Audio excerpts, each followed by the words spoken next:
안녕하세요. 만나서 반갑습니다. 역사가 김영준입니다. 세종실록 제17부 건주여진의 풍운하 동맹가천모가의 추후라는 주제를 가지고 오늘 여러분과 함께 할 겁니다. 시간을 좀 뒤로 돌려서 이야기를 할 필요가 있는데요. 사실 사군과 육진 개척이 사군 먼저 하고 그 다음에 육진하고 그런 게 아니라 이 두 개가 동시다발적으로 일어났어요. 근데 편의상 이제 사군을 묶어서 먼저 설명을 드렸고 이 육진 쪽으로 넘어갈 건데 약간 좀 시간을 뒤로 돌려볼 필요가 있습니다. 1398년 조선의 태조는 자신의 복심이었던 정두전을 동국면으로 보내서 이곳의 행정구역을 정비하도록 했죠. 이때가 1차 왕자의 난이 일어나기 바로 직전이었고 그때 정두전이 잠깐 이제 동국면으로 파견을 나갔었다라고 했었죠. 먼 옛날에 태조의 조상인 목조 이한사, 정말 오래간만에 등장하시는 이름인데 제가 정말 제일 처음에 다뤘던 분이 이분이에요. 이 목조 이한사는 고향인 전주를 떠나서 동국면까지 흘러왔고 나중에 이제 원제국에 귀부를 한 다음에 천호장이 되었습니다. 그 후에 기억나시는 분들 계시겠지만 이한사 가문은 잠시 두만강 유역으로 옮겨가서 산 적이 있었어요.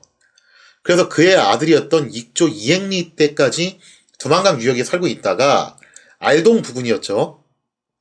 그러다가 그 지역에 있는 여진족들과 알력 다툼이 생기면서 대탈출을 감행을 해가지고 다시 쌍성총관부 일대로 내려오게 되었다는 거죠. 그래서 이행리가 쌍성총관부로 돌아온 이후로 이춘, 이자춘, 이성계까지 계속 이제 동국면 일대에 살게 됐던 겁니다. 그러한 이유로 이성계 역시 함흥 부근에 위치한 화령에서 태어나게 되었다는 거죠. 이러한 내력을 갖고 있다 보니까요. 많은 분들이 잘 모르시는 이야기인데 그게 뭐였냐. 목조 이한사의 릉은 공교롭게도 고려 경내에 있었던 게 아니에요. 고려의 영역 안에 있었던 게 아니라 바로 두만강 변에 있었다는 거죠. 이게 좀 약간 의외의 사실이었죠. 자, 그래서 조선이 건국된 다음에 태조는 정두전을 보내서 동국면의 행정구역을 정비하는 한편 목조의 릉이 있는 곳을 선정을 하게 됩니다. 적어도 이 릉이 있는 곳까지는 우리가 어떻게든 영향력을 발휘해야 되는 거 아니냐라고 생각을 했던 거죠. 그래서 목조의 릉이 있던 곳을 경원이라고 명했는데 경사스러운 곳의 근원이다라고 칭한 거죠. 어떻게 보면은 조선 왕실이 여기까지 오게 된 데 있어서 그 풍운의 일보를 내딛었던 곳이 바로 이 지역이었잖아요. 그래서 경원이라는 의미 깊은 이제 명칭을 부여를 하게 되죠. 그리고 이곳에 경원부를 건설을 했다라는 겁니다. 그래서 아직 함경도 전체를 조선이 영역화시키지는 못했지만 적어도 경원부 하나 포석을 까는 데는 성공을 했다라는 거예요. 하지만 당시 두만강 유역은 조선의 확고한 강역이 아니었고 여러 여진 부족들이 난립해 있는 각축장이었죠. 그래서 지금 사진에서 보시는 것이 경원, 독림 고성의 봉수대인데 그 봉수대 바로 앞에 흐르는 것이 두만강이고 그 건너편이 여진족들이 살고 있던 땅이에요. 아니 여기뿐만 아니라 사실 두만강 안쪽으로도 이때 당시에는 여진족들이 꽤 많이 살고 있었어요. 당시 두만강 유역의 여진 부족 가운데서 가장 강성한 세력이 몇 가지가 있었는데 그 중에 하나가 오도리족이었습니다. 바로 이제 알타리라는 부족인데 이름이 좀 먹음직스럽게 생겼죠. 알타리, 실록에는 이제 오도리라고 기록이 돼 있어요. 이 오도리족 추장이었던 동맹가 천모가 만주어로는 이제 뭐라고 얘기하냐면은 아이신기어로 먼터무라고 이야기를 합니다. 이 동맹가 천모가가 바로 여기에 추장이었죠. 다만 좀 주의하셔야 될 게 오돌이라고 해가지고 하나의 통합된 거대 부족이라기보다는 그냥 그 일대 사는 애들을 다 오돌이족이라고 얘기를 한 거예요. 그리고 거기에 여러 명의 추장 중에서 그냥 대추장격으로 있는 사람, 그 사람이 이제 동맹가 천모가라고 볼 수 있겠죠. 그러니까 이 오돌이 말고도 뭐 올량하, 올적하 뭐 여러 개의 세력들이 있는데 그것도 다 하나로 통일된 부족들은 아니에요. 그 안에서도 군소 파벌들이 다 있습니다. 동맹가 천모가는 일찍이 인근 지역의 여타 여진 부족들을 제압을 한 다음에 강력한 세력을 형성을 했다는 거죠. 자, 그리고 회령 부근에 거주를 하면서 이 일대의 패자로 군림하고 있었습니다. 그리고 이제 이 무렵 동국면 일대의 여진족 부족들은요, 되게 그랬어요. 동맹과 천모가도 그랬는데, 다들 이제 소시적에 태조를 따라서 종군을 하면서, 나름 이제 공적을 세운 추장들이 꽤 있었다는 거죠. 그래서 태조가 조선을 건국했을 때, 여진 추장들이 또 그렇게 축하를 해줬다는 거예요. 자, 그리고 이 동맹과 천모가도 마찬가지였습니다. 태조를 따라가지고 부장이 돼서 종군을 하기도 하고, 또 여러모로 이제 태조하고 밀월 관계를 갖고 있었던 인물이 바로 이 동맹과 천모가예요. 그리고 본인 또한 틈만 나면은 이러한 점들을 굉장히 자랑스럽게 늘어났다는 거죠. 심지어 용비어 천가에도 바로 이 동맹과 천모가에 대한 이야기가 나와 있을 정도이기 때문에 태조와 동맹과 천모가 사이의 관계가 돈독했다는 것은 의심의 여지가 없는 이야기라고 볼 수가 있겠습니다.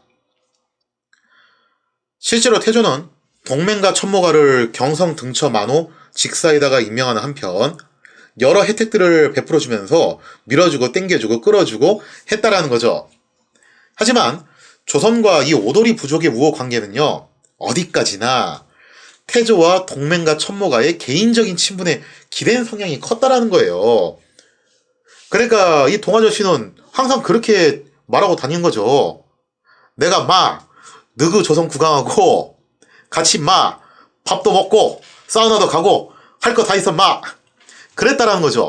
그런 개인적인 친분을 내세워서 조선하고 우호관계를 가졌던 거지. 엄밀히 말하면서 이게 조선 조정, 국가 차원에서의 조정과 오도리 부족 사이의 친분은 또 아니었다라고 볼 수가 있겠죠. 대표적으로 보자면은 태조의 부장 노릇을 했다고 자랑하는 올량압의 추장 아합출, 이 양반도 이제 따지고 보면 이제 동아저씨하고 비슷한 케이스인데, 근데 그 아합출의 손자가 전에도 말씀드렸다시피 바로 이만주예요. 그리고 이만주 때 가서 정말 두고두고 조선의 우환거리가 되었다는 것을 놓고 보면요, 이 동아저씨의 향후 행보도 이거하고는 크게 다르지 않을 것이다라는 것을 우리가 미루어 짐작을 해볼 수가 있겠죠. 1405년 명제국에서는 사신을 파견해서 동아저씨를 회유를 하게 됩니다. 그래서 이제 명제국의 산하 세력으로 편입을 시키고자 했다라는 거죠. 자, 그러나 여기에 대해서 동아저씨는 이런지하에 거절을 하면서 뭐라고 하냐? 나는 오랜 세월 동안 조선을 섬겨왔다. 그래서 앞으로도 그럴 것이다. 그러니까 나한테 그런 유혹을 하지 마라. 하면서 영원히 조선에게 충성을 맹세하겠다라는 그런 또 지조 있는 모습을 보여줬다는 거예요. 의리 있죠? 의리의리한데, 이 동아저씨는 오히려 명제국의 회유에 흔들리는 주변 부족들을 다잡아가면서 앞으로도 우리는 조선을 섬기고 결코 두 마음을 같이 말자면서 약조까지 했다라고 해요. 그러니까 조선 입장에서는 이 동아저씨가 니법 보일 수밖에 없죠. 관련된 사례의 내용 한번 같이 살펴보도록 하겠습니다. 맹가 천모가 등이 말하기를 우리들이 조선을 섬긴 지 20여 년이다. 조선이 명나라와 친교하기를 형제처럼 하는데 우리들이 어찌 따로 명나라를 섬길 필요가 있겠는가 하였다. 그러니까 논리적으로는 이렇게 얘기했어요. 아니, 조선하고 명하고 서로 그렇게 친하다며, 그러면은 우리가 조선하고 친하니까 명하고도 그냥 친하게 지낼 수 있는 거 아니냐. 근데 구태여 명과 우리가 또 이중으로 그렇게 계약을 맺을 필요가 있겠냐. 이런 식으로 둘러대면서 나왔다는 거죠. 이어서 보면요, 오음회에 이르러 맹과 천모가 함께 언약하기를 다음과 같이 했다. 주변에 있는 추장들이 몇 명 있었는데 그 사람들이 이제 마음이 흔들리려 하니까 동아 아저씨가 그 추장들을 불러 모아가지고 얘기를 한 거예요. 여기서 말하는 오음회가 바로 회령이에요. 본래의 뜻을 변치 말고 조선을 우러러 섬기되 두 마음을 갖지 말자. 취한다, 그죠? 이렇게 놓고 보면은 동아저씨가 정말 조선 입장에서는 영원한 우방이 될 것 같은데, 또 이 뒷이야기가 있죠. 이때 당시 동아저씨가 뭐 조선에 대해서 영원한 충성을 맹세한 것처럼 보였는데, 사실 이 무렵부터요, 이미 뒷근형으로 양다리를 걸치고 있었어요. 그러니까 표면적으로 그렇게 말을 해놓고 나중에 뒤로 몰래 가서 명제국의 회유를 받으려고 했다라는 거죠. 그러면서 이제 양다리의 행보를 보이게 됐는데, 이것 때문에 이제 조선에서도 동아저씨에 대해서 뭔가 좀 이제 괘씸하게 생각을 하고 있던 차였습니다.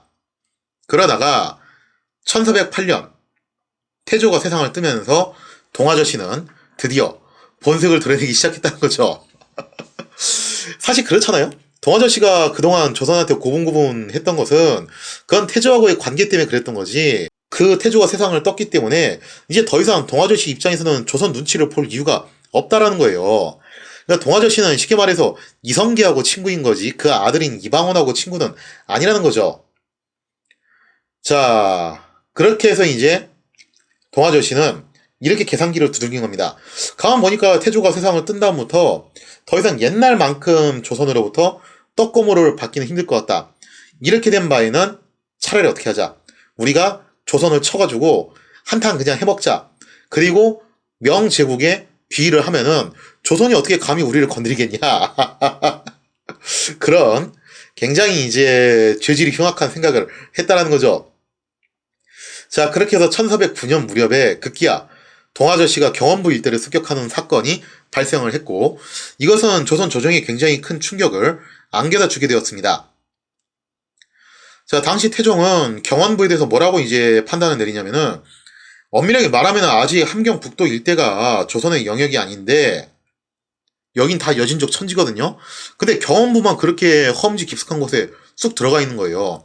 바둑으로 치자면은 본진 베이스에서 너무 깊숙이 떨어진 곳에 행마가 뚝 떨어져가지고 들어갔다고 볼 수가 있겠죠. 자, 그래서 뭐라고 이제 얘기를 하냐면은 어쩔 수 없다. 경원부가 너무 험지 깊숙한 곳에 있으니까 일단 경원부를 폐지를 하고 여기는 모든 군민들을 경성 방면으로, 여기서 말하는 경성은 서울이 아니라 함경도에 있는 경성이에요. 그쪽 방면으로 군읍을 전부 물리라고 지시를 내렸다는 거죠. 문제는 이제 목조일흥인데 이거 어떻게 하냐. 이 과정에서 태종이 그야말로 눈물을 머금고 목조일흥도 후방인 신흥군 일대로 이장을 했다라는 거죠. 함경남도까지 이제 쭉 뺀 거예요. 아마 이때 태종이 느꼈을 치욕은 정말 상당히 있을 거예요. 자, 그렇게 해서 이제 한바탕 분탕질을 쳤던 동아저씨. 조선이 또 대대적으로 반격을 해오면은 자기도 이제 이거 막아낼 재간은 없으니까 깔끔하게 회령 일대를 포기를 하고 1411년 무렵에 아합출의 세력과 합세를 해가지고 압록강 너머에 요동에 위치한 개원로로 이주를 하게 됩니다. 당시 명제국은 요동 일대를 직접 통치를 했다기보다는 건주위라고 불리는 군사 기지를 만든 다음에 이걸 통해서 일종의 군정을 실시를 하는 간접 통치를 행했어요. 자, 그러면서 이제 주변에 있는 여진 부족들한테 바로 이 건주위에 소속되라고 계속 이제 스카웃을 하고 있는 중이었다는 거죠. 자, 그렇게 해서 이제 아합출과 동아저씨는 건주위에 복속을 하게 되었다는 겁니다.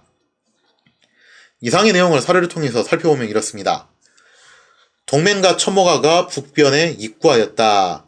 첨모가의 아우 어허리가 오도리, 구로보야 등과 더불어 모련의 유정과 결탁하여 보병, 기병 150인을 합하여 경환의 옹구참에 이르러 남녀 22명, 말 10필, 소 8두를 죽이고 노략해갔다. 그러니까 이번 피해가 아주 엄청 크다고 말하기 힘든데 경원부 자체가 원체 이제 적신 한복판에 덩그러니 떨어져 있는 형국으로 있는 데다가 여기가 이제 위험한 곳이잖아요. 그리고 또 이제 경제적으로 그렇게 풍요로운 것도 아니고 그래서 인구가 그렇게 많지 못했어요. 그 많지 못한 인구에서 22명과 말과 소를 이렇게 20여 마리 정도를 빼앗겼다는 것은 적지 않은 타격이라는 거죠. 그리고 결정적으로 이런 식으로 습격을 할 때마다 몇 명씩 죽고 잡혀가고 그러면은 사람들이 불안해서 여기 살겠어요, 그죠? 가뜩이나 살기 싫은 지역인데. 이어서 보면요. 동국면 오음회에, 여기서 오음회는 회령이라고 했죠. 동맹가 첨모가가 개원로로 이주하였다. 맹가 첨모가가 일찍이 경원부를 침범하였다가 그가 정벌을 당할 것을 두려워하여 봉주로 이사했으니 봉주는 곧 개원이요. 김어허출이 사는 곳이며 여기서 말하는 김어허출이 아합출, 올량압의 주장이었죠. 그리고 전에도 설명했다시피 바로 이 아합출은 자신의 딸을 명예 영락제의 와이프로 보내면서 황제의 장인이 되어 그래서 어출은 바로 황제의 제3황후의 아버지이다라고 돼 있죠. 자, 그러면서 이제 아합출의 올량압 세력하고 동아저씨의 오도리 세력이 건주 위로 복속을 하게 되면서 나름 여기서 이제 세력을 또 키워나가는 모습을 보이게 됩니다. 그러면서 이들은 이제 건주 여진이라고 부르게 되었던 거죠. 자, 이렇게 해서 1411년 사고를 쳤던 동아저씨가 건주위로 들어가게 되고 1412년이 되면요, 동아저씨는 건주자위 지휘사에 임명이 되고 정식으로 동시성까지 하사를 받게 됐어요. 그러나 이 건주위에서 동아저씨하고 아홉출의 연합은 그렇게 오래가지 못했죠. 대략 이제 1423년 무렵에 동아저씨하고 이때쯤 가면 이제 아홉출의 손자 이만주가 등장을 하게 되는데 동아저씨와 이만주 사이의 갈등 끝에 그리고 또 이제 몽골의 압박도 받게 돼요. 그래서 이런저런 사정 끝에 서로 갈라져서 다시 두만강변의 회령으로 돌아오게 되었다는 거죠. 그러면서 이제 세월이 흘러감에 따라서 동아저씨는 회령에 정착해서 살아야 되니까 어떻게 해서든 조선 측이 좀 잘 보여야 되잖아요. 그래서 이제 조선 측에 환심을 사기 위해서 열심히 구애를 한 반면 이만주 같은 경우는 대담무쌍하게도 조선의 국경지대였던 여연 일대를 선제 기습 공격을 가함으로써 조선과 본격적으로 전쟁에 돌입을 하게 됐던 거죠. 자, 아무튼 이제 동아저씨 입장에서는 다시 또 회령으로 돌아왔고 회령에서 이제 터잡고 살려면은 이게 또 조선 눈치를 안 볼 수가 없잖아요. 근데 옛날에 자기가 사고친 것도 있으니까 조선의 마음을 좀 얻으려고 환심을 사기 위해서 이런저런 노력들을 많이 기울이게 됩니다. 그래서 이제 조선 조정 입장에서는 저거 좀 수상한데라고 생각하면서도 일단은 그 호의를 받아들이게 되었다는 거죠. 자, 그래서 세월이 흘러가지고 1433년 무렵이 됐는데 이때 11월에 가가지고 굉장히 큰 사건이 하나 터지게 됩니다. 회령에 이주한 후 가급적 조선과 원만한 관계를 유지하기 위해서 노력을 해오던 동맹과 천모가가 그만 덜커덕 피살을 당했다는 거죠. 당시 칠성 야인 세력이 조선의 또 다른 골칫거리였던 양목 다볼의 세력하고 연합을 해가지고 정말 세력이 여기저기 많이 있어요. 이들이 연합을 해가지고 동맹과 천모가의 부적을 습격을 한 겁니다. 그래서 동아저씨하고 그 아들이 죽는 대참사가 벌어져요. 그래서 나중에 동아저씨의 동생이 이제 그 뒤를 계승을 해서 이끌어 나가게 되는데 사실 이 양목 다볼의 배후에는 또 누가 있었냐면은 이만주가 있었습니다. 그러니까 결과적으로는 이제 이만주가 동아저씨 세력을 견제를 해가지고 사주를 해서 동아저씨를 제거를 했다라고 볼 수가 있겠죠. 자, 이 사건으로 동아저씨의 세력은 몰락을 해버렸고 물론 그 동생이 이끌었다고는 하지만 하여튼 이때 리타이어를 당해요. 그러면서 한동안 역사 무대에서 종적을 감춰야 됐다는 거죠. 왜 한동안이라고 이야기를 하냐면은 여기서 세월이 좀 흘러가지고 대략 한 6대 후손쯤 가게 되면은 아주 걸출한 인물이 등장을 하게 됩니다. 동아시아의 역사를 한순간에 뒤바꿔 놓은 엄청난 영웅이 등장을 했다는 거죠. 그 이야기는 나중에 따로 언젠가 또 할 날이 오겠죠. 자, 이렇게 동맹과 천모가가 피살되면서 두만강 이때는 다시금 무죽공산이 되었다는 거죠. 무죽공산이 됐다는 것은 여기가 비었다라기보다는 이럴탈 강자, 패저 없이 여러 군소 부족들의 각축장으로 변해버렸다는 거예요. 그리고 이 소식을 접한 세종, 뭐라고 생각하냐? 지금이 바로 찬스다. 찬스는 곧 기회, 기회는 곧 찬스. 지금 이 지역이 가장 강성한 세력이었던 동아저씨가 죽고 난 다음에 여기가 공황 상태에 빠지지 않았냐? 그러니까 지금 이 기회를 놓치지 말고 우리가 치고 들어가야지 옛 경원군을 다시 회복할 수 있을 것이다 라고 직감을 했다는 거죠. 때마침 세종은 얼마 전에 단행했던 최윤덕의 파저강 원정이 성공적으로 끝났기 때문에 군사작전에 대해서 나름 좀 큰 자신감을 갖고 있었다는 겁니다.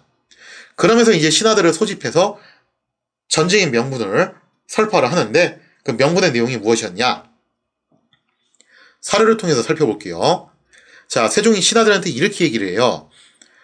태조께서는 경원을 공주에 두었고 태종께서는 경원을 소다로에 두었는데 그러니까 처음에 이제 경원이 최전방에 나가 있었다가 태종 때 한번 동아저씨의 습격을 당한 이후에 후방으로 뺐다고 그랬죠. 그 얘기를 하는 거예요.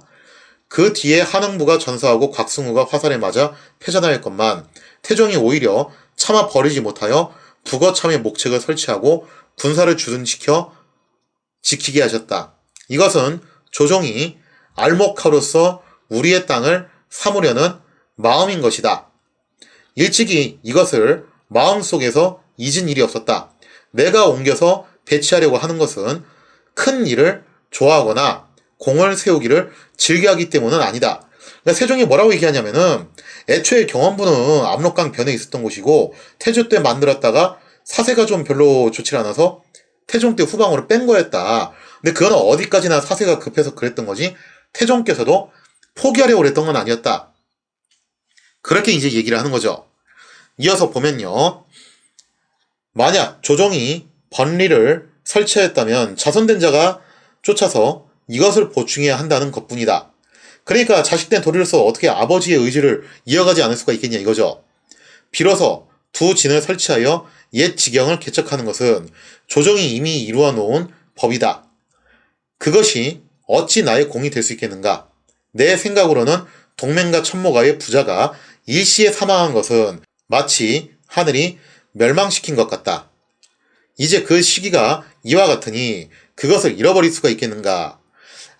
참 국제사회에서의 그런 냉혹한 현실이 잘 반영된 멘트인데 동아저씨가 그래도 어쨌든 태조하고 그렇게 막역한 사이였다고 하고 조선에 대해서 미운 짓도 했지만 또 이쁜 행동도 한 게 있긴 있죠. 자, 그런데 세종은 그 동아저씨 부자가 졸지에 참변을 당해서 죽은 것에 대해서 뭐 애도를 표현한다든지 그 복수를 뭐 우리가 대신해주겠다 라든지 그런 게 아니라 잘 죽었다. 저거 옛날에 그렇게 꼴사납게 굴더니 꼴 좋다. 지금이 기회 아니냐. 치고 들어가자 라는 굉장히 냉혹한 국제사회의 현실적인 이야기를 하고 있다는 거죠. 자, 계속 이어서 보면요.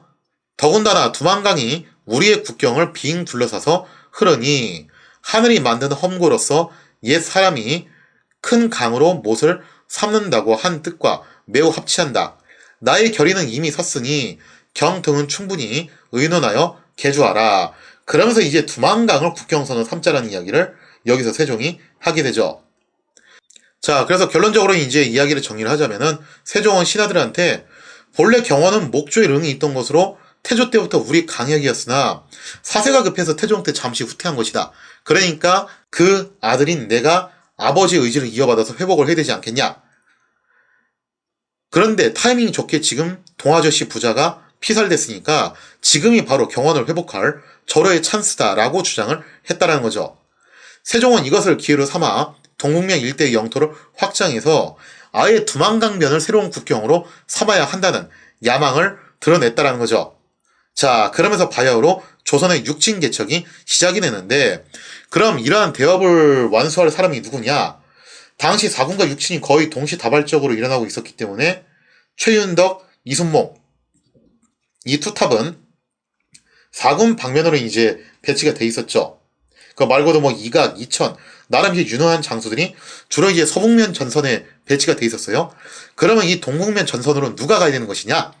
여기서 이제 또 역사적으로 유명한 분이 등장을 하시는데 그분이 누구냐? 거기에 대한 이야기는 다음 시간에 이어서 계속하도록 하겠습니다.